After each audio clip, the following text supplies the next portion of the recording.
Let's talk about work groups and domains. Right now you're looking at a set of computers on a work group. They're all on the same network.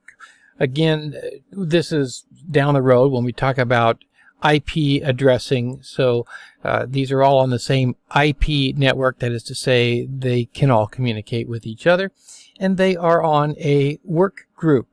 Now, every computer, every Windows computer, is a member of a work group by default. Even if it stands alone, even if it's not connected to anything, it's on a work group of one computer.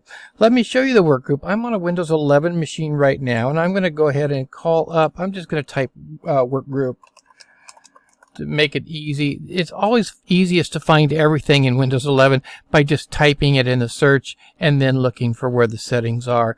So we'll go ahead and do that. And where did that go? Here we go.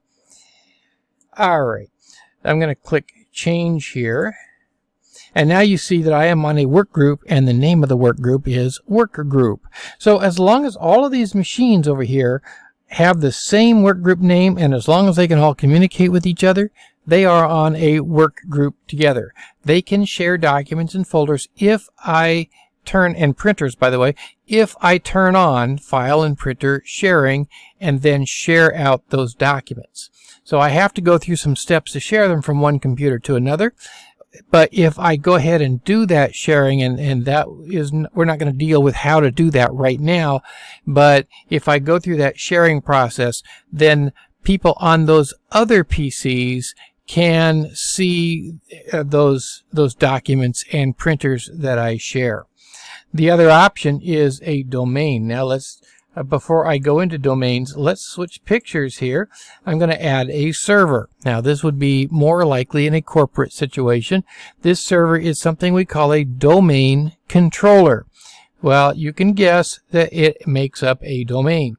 And all of these computers are going to be joined to the domain. Now again, if I go back to where I was, oops, that's the wrong thing. I clicked a virtual machine there instead of what I wanted. Let's go back here to workgroup.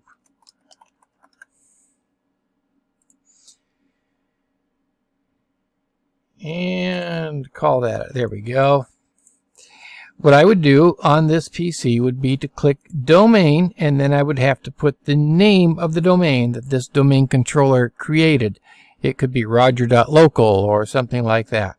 And I would join that domain. Now all of these computers are under the control of this domain controller. And again, I can share documents with other computers and printers and anything else between these computers on the domain by going through the sharing steps. But they are all under the control of this guy here. As a matter of fact, when I log in to this computer, I'm not logging into this computer at all. I'm logging into the domain on the domain controller. Whereas back in here, in this situation, I'm actually only logging in locally to that local computer. I'm not logging into the network. So here you're logging on to the network itself.